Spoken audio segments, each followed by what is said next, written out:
All right, so I thought I was recording, but I am not. I am Alan Peterson, and I am here to be your host today for Downtime Recap in our very new special office, which we're showing off for the first time ever by doing that kind of video right now, which you're seeing. So I already just did this video. I forgot to press record. My editor hates me for these kind of things. But yes, welcome to Downtime Recap.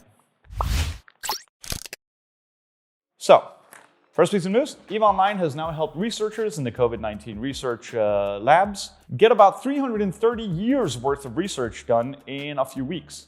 And they've done so because EVE Online has created mini games in the actual game which researchers have provided for because they couldn't get normal human beings to finish these studies and these participation projects because they got too boring or tedious. However, they managed to mirror it in EVE Online, and players that play this massively multiplayer online game super well, contributed and passed through the trials and didn't get bored doing what they were doing because they were getting in-game rewards to actually do the research. So in that case, gaming has now helped on the fight against COVID thanks to the people at EVE Online and Project Discovery, which is amazing, and I'm actually really fucking proud of gamers right now, which is a new kind of feeling.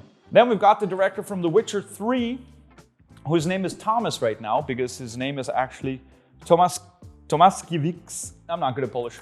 So he seems to have left the studio. He's going to be stopping. He said it was he wants to stop and pursue other things.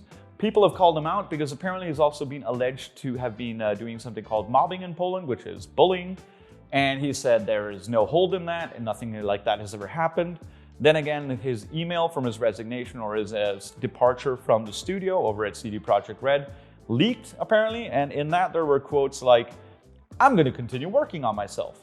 Changing behavior is a long and arduous process, but I'm not giving up and I hope to change." So it does seem like everyone's trying to save face, and this does happen a lot in the gaming community, but apparently he must have actually been doing something based on these comments, which I don't see in any which way that they're not. But if he's trying to change, hey, there you go. At least he's trying to do something about it. And that is basically it for The Witcher 3 and the director, Thomas. And now we'll see who's going to be taking up the banner on The Witcher games. This is very romantic. Fuck off. For Call of Duty fans that are watching this show, you're going to be interested to know that the next producer of the next Call of Duty game is going to be Sledgehammer Studios. And Sledgehammer Studios' final game for the Call of Duty segment was in 2017. And they're going to be actually looking into doing things where they're going to incorporate into Warzone. So if you guys like Call of Duty Warzone, don't worry about it. There's a future for that. If you guys like the games that have been made back in 2017 and wondering where the hell they went, well, they're coming back. They're going to be releasing the game in fall of 2021. And there's also a little bit of a statement from both the CEO and some other dude, the president of Activision apparently. We're very excited for this year's premium Call of Duty release. Development is being led by Sledgehammer Games. The game is looking great and is on track for fall 2021. Then Blizzard Activision has gone after a cartoon who has named their dog Diablo, and apparently this dog called Diablo is, funded by a major studio, so the major studio has actually asked to be able to trademark that name so they can do merchandise with Diablo's, personality and all those goofs as they do. Basically, Fox is just pumping out cartoons to make money. Activision Blizzard said, you can't do that. Diablo is our name, and we're using that. And people might get confused that the cartoon dog named Diablo might be confused with actual Diablo franchise gear. The thing that's really interesting is everybody in Hispanic America, or Spanish-speaking America for you other people that don't know what Hispanic is. Diablo means devil in Spanish, and everyone's like, what the fuck is this shit? So yeah, it's gonna be weird, and they are doing whatever they wanna do. John Justice, head of Stadia, head of product at Stadia, has now left Stadia, and Stadia as well has released some statement that I haven't bothered even to read, but probably says something along the lines like, Stadia is super fine, everything is going great, pay no attention to all the staff leaving, it's gonna be fantastic. So yeah, at least Stadia in that sense is they're all leaving-ish kind of, but I mean, they're trying out something new. It's gonna be interesting. And that's gonna be for Doom Eternal has actually added skins that you can purchase into their game. Also known as IE a microtransaction. And people are kind of upset about this IE microtransaction. And why is that? Well, that's because Doom said they wouldn't be doing anything of the sort when they released the game, and now they did it, and people aren't actually as upset as you'd think. And the reason is they had a good reason to actually add these things.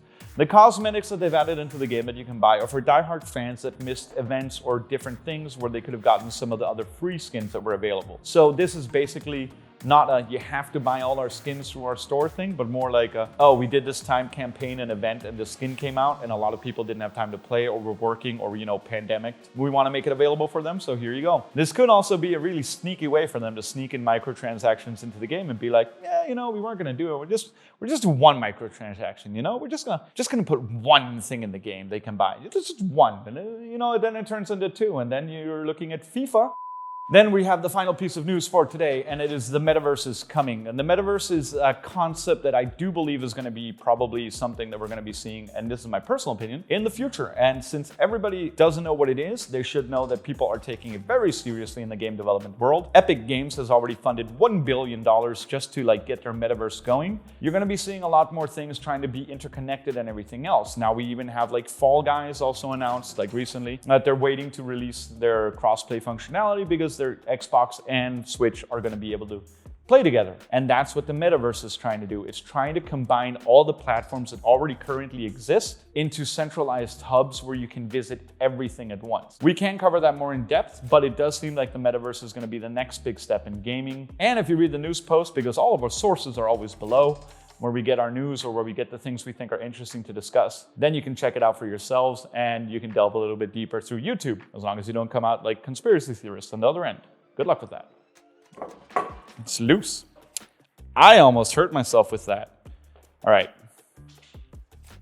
But yeah, as such, welcome to the new studio office for Downtime Recap. It's really spacious. We're going to be doing more things. We're going to be bringing in I can't talk about what we're going to be doing, but it's going to be great. So thank you for following this time around. And without further ado, you guys have a fantastic day.